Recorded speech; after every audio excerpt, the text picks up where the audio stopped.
Hi, this is Melanie Z with Coldwell Banker Platinum Partners, and I get to sit here with one of my favorite people in the whole world, Miss Cheryl Branch over here at the Safe Shelter.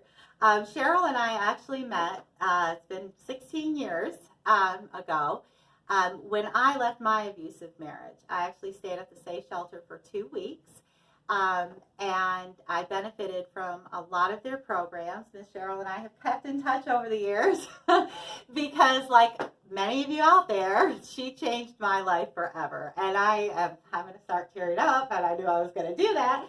But I just love her, and I'm so grateful to her. And October is National Domestic Violence Awareness Month, so I wanted to give Miss Cheryl this opportunity to catch us up on all the activities they have going on, because I know she has a lot. She always does. Some of them are fun. The candlelight vigil I know will be coming up and things like that. So I'm just going to let her talk, and before I start tearing up even more, because I always do when I talk about her. So I'm going to hand it over to Miss Cheryl. So Miss Cheryl, let us know what's going on this month and what kind of offerings you have. Well, first, I have to say that when I met Melanie, I was an advocate with the outreach program, and that's located in a separate location from the shelter.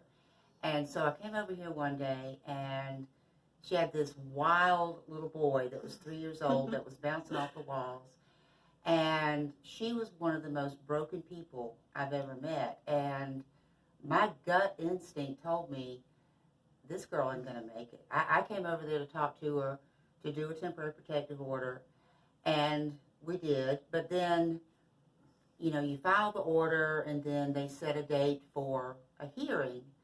And I thought, she's not going to make it to the hearing. Well, she did. And every step of the way, I noticed she started holding her head up more. I mean, when I met her, she kept her head down. I mean, I don't even think we made eye contact. And next thing I know, she has a job. They leave the shelter. Next thing I know, she calls me. I'm going to South College. I want to be a physical therapist. Next thing, hey, I bought a house. I graduated from South College.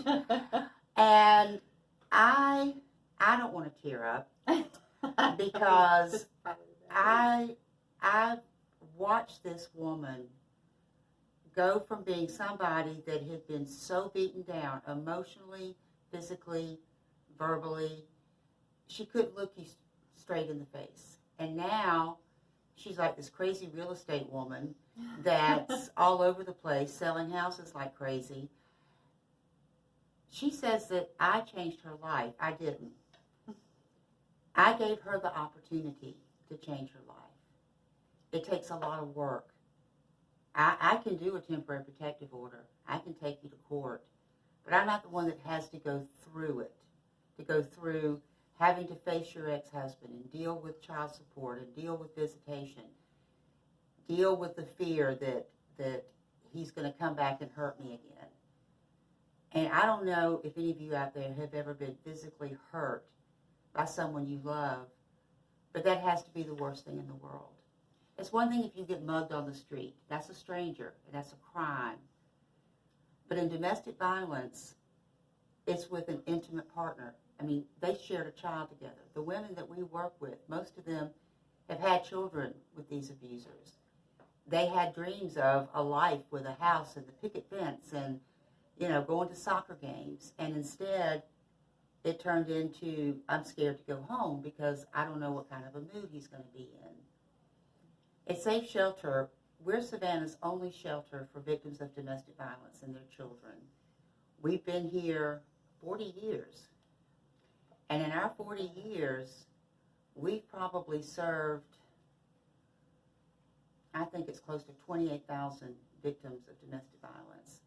And not one of them has ever been killed by their abuser. But that's because they picked up the phone and they said, I'm in trouble and I need some help, instead of keeping their secret. So far this year, we've had 4 homicides. Yeah, and that's what I finally did. It was just a matter of, I can't take it anymore, and someone in this situation is going to die. Yes. Either I am, or I'm going to kill him, was probably the scenario, and I couldn't take it anymore. And my son was starting to act out a little bit, and kind of, because he didn't have a stable home, and that was important to me that he have a stable home. But when you think about a stranger, just walking up and hitting you, you get very angry. But when it's your husband or your boyfriend, the person who's supposed to love you and cherish you, and they're telling you you're not good enough, and they're telling you that you're ugly, you're stupid, you're fat, and and then they hit you, it's more shameful, and you want to try to make it better. Mm-hmm. You spend a lot of time making it better. And I think the worst question I ever got when I did that speech at the military base, and one of the MPs asked me, well, what did you do to set him off? I said, one night I didn't do the dishes the way he wanted me to. And he took his fist and he pummeled my back until I had bruises. It wasn't about me. It was about him. And, people really need to understand that. And that's why I think it's so important to not share my story, because it's been so long. And I was telling Cheryl, I said, not a lot of people know that about me. And it's not that I hide it, but it's been a long time. And I've never been in a situation like that again. And she never takes credit, but if it weren't for her, guiding me through the process and constantly reinforcing that I was doing the right thing, who knows what I would have been. You probably would have been killed. Yeah, I remember I went and saw that therapist that you sent me to, and I remember talking to her, and she looked at me and she goes, you would have been dead in 5 years. And that was a shock to me. Mm-hmm. I never thought about it like that. And then when you get out, you're like, oh, wait, that was really bad. You don't think about it. And the most dangerous time is when a woman leaves. Yes. So, that's why it's so important to have services like this, a safe place where someone can go where nobody knows where they are and can start rebuilding their life. So that's before we both start crying. Well, but you hit on we've some done really that good before. points.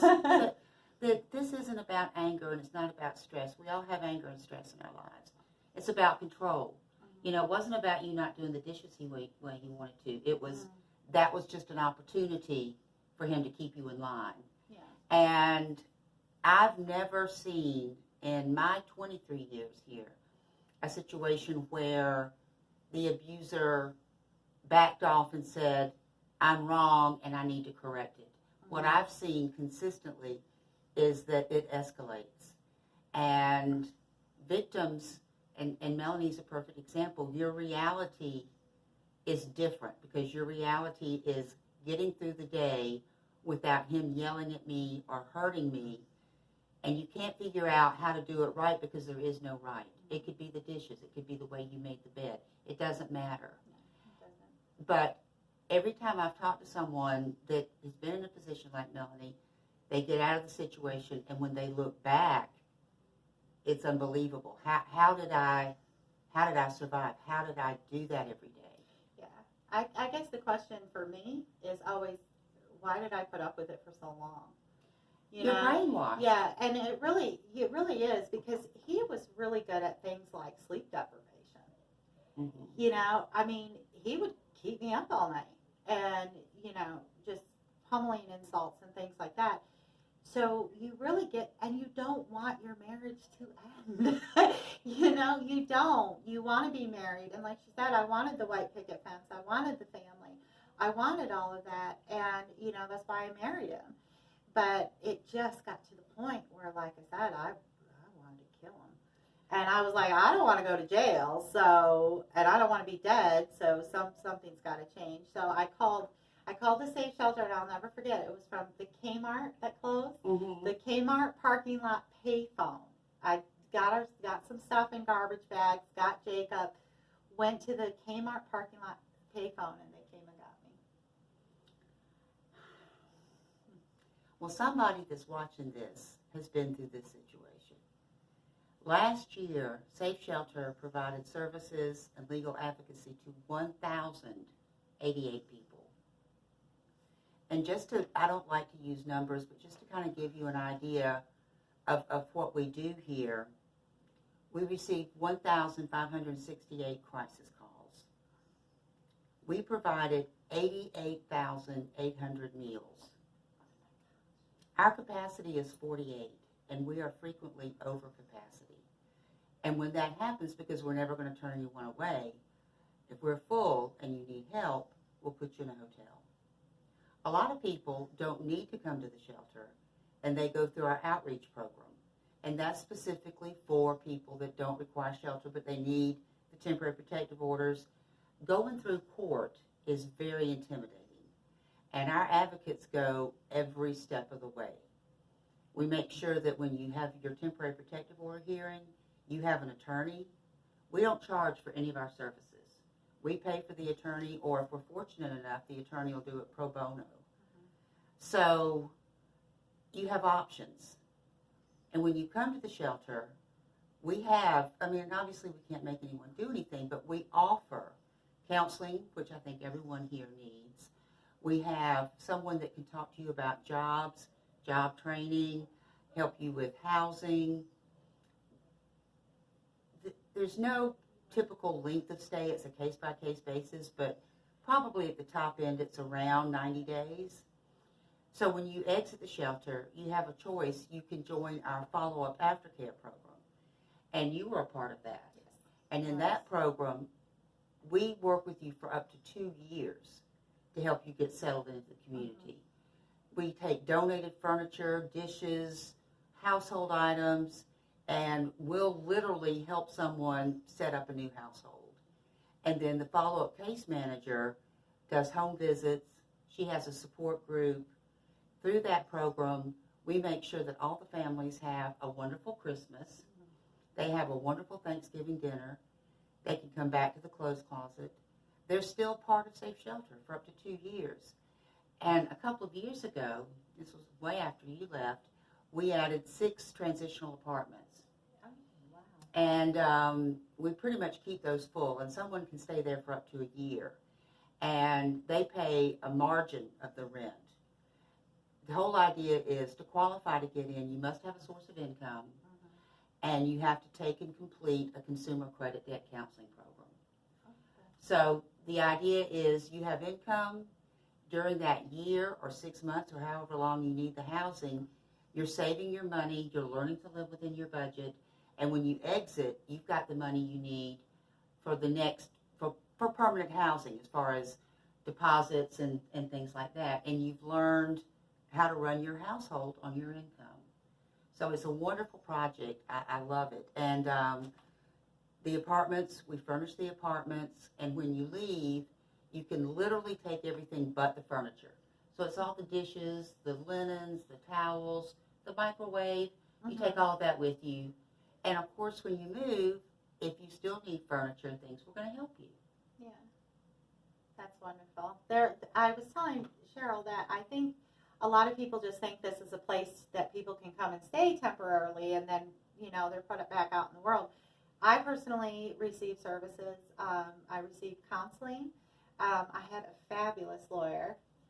And then she moved on to a different position, so I had her fabulous husband, Oh, that's who right. I still love, who I still run into once in a while. Yep, Jennifer and David. She's our board vice president now. Oh, really? And that was who I was emailing just a minute ago. So she was my original attorney, and she went to the defense office, I think, She went public defender, Yep. and now she is the assistant county attorney. Yep, she's the assistant county associate. I had a really good lawyer. She did. And then you two convinced her husband, David, who is primarily a defense attorney, to take on my divorce. And I remember David was funny, because he was like, in the divorce, there's always a crazy one, and you're just not it.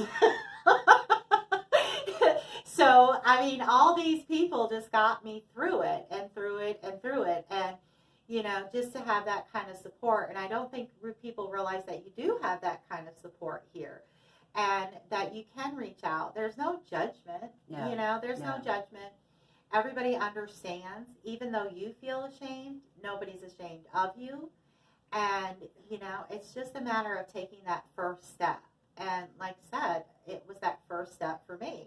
And when we went and got the protection order, and he had filed custody papers and was calling me crazy, and I was psychotic and an alcoholic and all these other things, I was like, really, dude? Come on. And I think that was a big tipping point for me. And that's very typical, too. Yeah. That the abuser, again, it's all about control. And you said earlier, the most dangerous part is leaving. And it is, because typically an abuser will try to find another way to keep controlling you. Yeah. And so they'll pull out you're not a fit mother, you're mentally ill, you're a drug addict, you're an alcoholic. That is very typical behavior. Yeah. But I think by that time, you've been out of the situation long enough to be more objective, and you're not alone. That's the biggest thing. Yeah. And we absolutely don't judge people. A lot of people leave, and we know they've gone back, because that's the kind of thing that sometimes you have to figure it out yourself. We can say, oh, it's not going to work, he's going to keep on.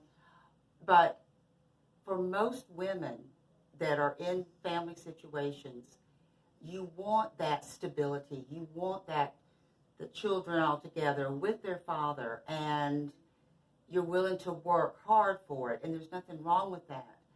But if your partner has an abusive personality, I'm going to tell you right now, it's never going to work, because you'll go through a honeymoon stage sometimes where everything is just like you want, and he's the person you married and the person you chose to live with.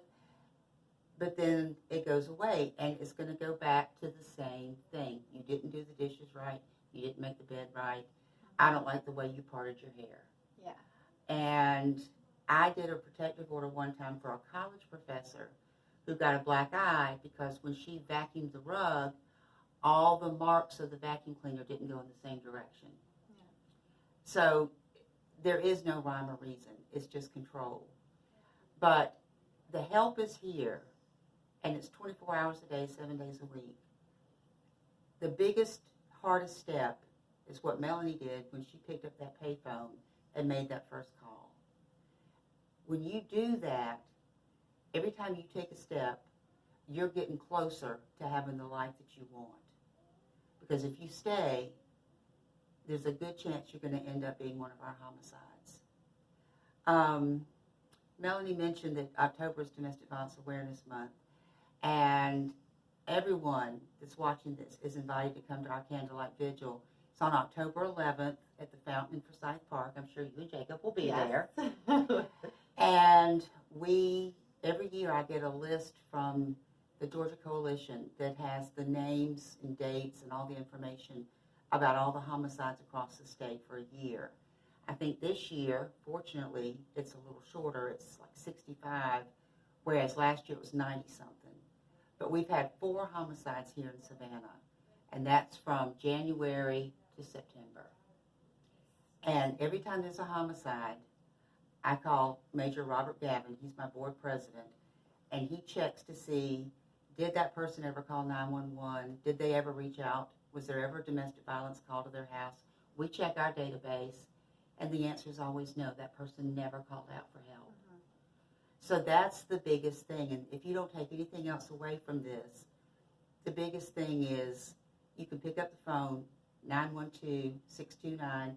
That's easy, 8888. If you don't have transportation, we'll pick you up. We'll send a cab. I'm telling you, no one wants to leave their home. We have a beautiful shelter, but it's a shelter. But it's safe. So you just have to make that decision. Do I want to keep on like this? Because you have to accept the fact that if you stay, it's going to be exactly like it is today, tomorrow, and the next day. If you want to change it, if you want to get your children out of there, because I'm telling you, there is a cycle of violence. Children learn it at home. Probably the majority of the 47 people that are here right now grew up in a home where there was domestic violence or their abuser did. It's a learned behavior. The only way I could be more proud of Melanie is if I had given birth to her. And I kind of feel like I did sometimes. And we both have sons named Jacob. And, but I've watched Jacob grow up. And because she got out of her situation, He's a fine young man. He wants to be a police officer, but he's not ready for that yet. No, So hopefully he's going to take that next step and go in the Navy. But he's a fine young man because his mother's a wonderful woman. She raised him as a man living in a house without violence. She set the standard for him, and it could have gone the other way. Yeah. He could have just as easily grown up to be just like his father. So seriously, you know, Melanie and I can laugh and we can talk, but we both know at the heart of everything is you have to pick up that phone. You're not going to find a payphone anymore. But everybody has a phone now, and you just need to call. And remember, you don't have to come to the shelter. Or you can pick up the phone and just call someone and talk about your situation and what your options are. Picking up the phone doesn't mean that you have to come in. And we're not going to call you back. We're not going to send you letters. But we have the outreach program. 651 651-0004. 651-0004. And that's the outreach program. We're in a confidential location, but the outreach program is over on Hudson Memorial. It's not a hard thing to do. Going there doesn't commit you to a protective order, but you can go there and find out what does the protective order do. It'll give you custody of your children, for one thing, which is huge. But it can order the abuser out of the house. It can order the abuser to turn in his guns to the sheriff's deputies.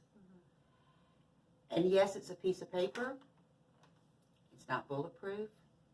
But it means that you had the courage to take that step to say, I'm not going to take this anymore.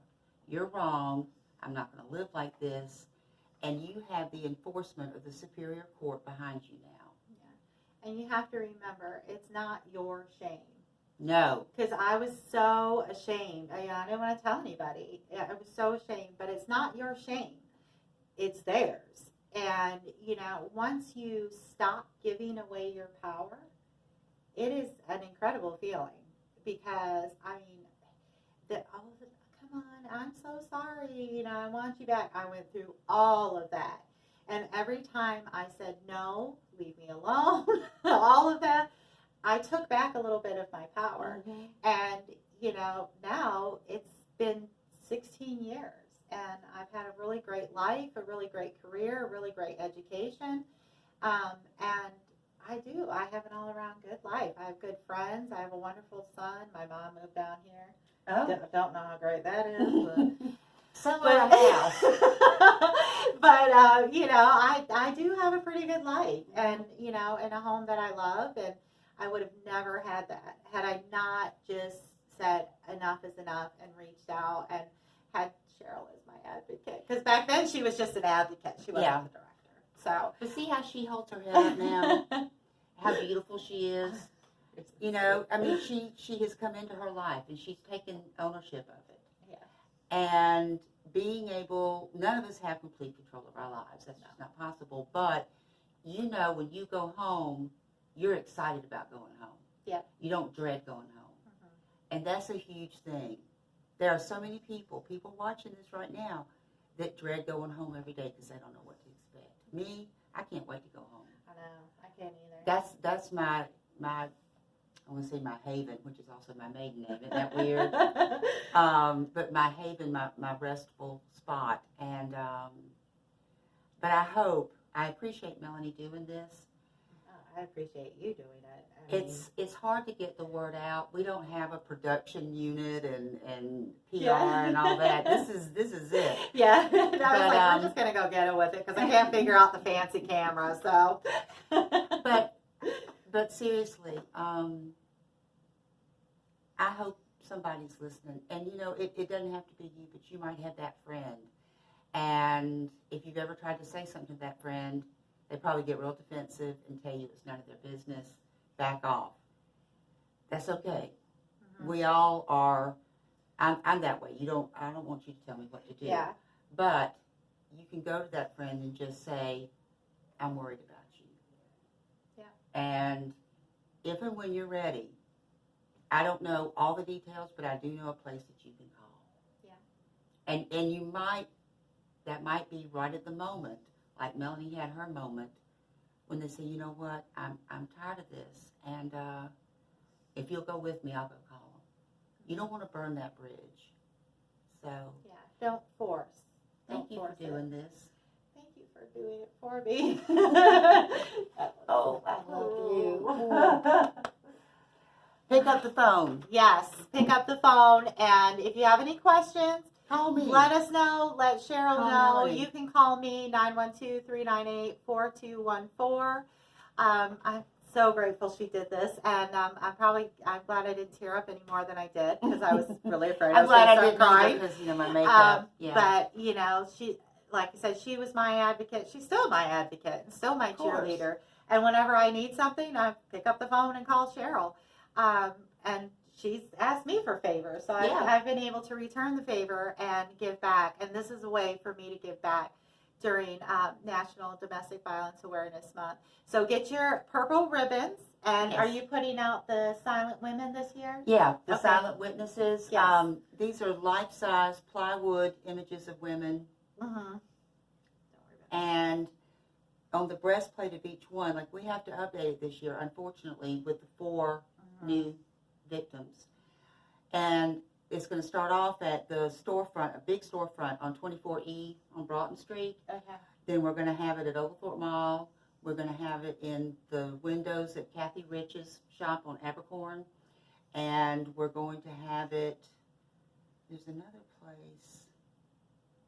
If you have a storefront or you know somebody that does and you think they might be interested, because the whole point of this is to remind people that these victims, and you might know some of them, were women, they were best friends, they were mothers, they were daughters, they were people. They're not statistics. Yeah. And that's why we do this every year, because it's important that you keep that in mind. And God knows you don't ever want the name of someone you love on one of those figures. Yeah. So if you are interested, again, you can reach me at 629-0026. After this, if you want to talk, you can call me at that number, okay? And they're always available, and it's not just Cheryl, who's fabulous. I mean, her whole staff is just great. Some of them I've known for years. Some of them most of them I've known for years, honestly, as I come and go through this place. So they're absolutely wonderful. And, like I said, I know the most dangerous time is when you first get out, but it is so worth it if you just stick to your journey and get back your power. And it's a wonderful journey. And I'm so glad I did it. And I'm so glad you were here to help me. So reach out if you know anybody. We're going to be posting a list of activities that are going on during October. And watch out for those silent witnesses because they'll be posted all over town. And if you're interested in taking one in your storefront, let Miss Cheryl know, or you can leave a message with me. Thank you so much, and I will speak to you soon. Thank you. Thank you. Bye.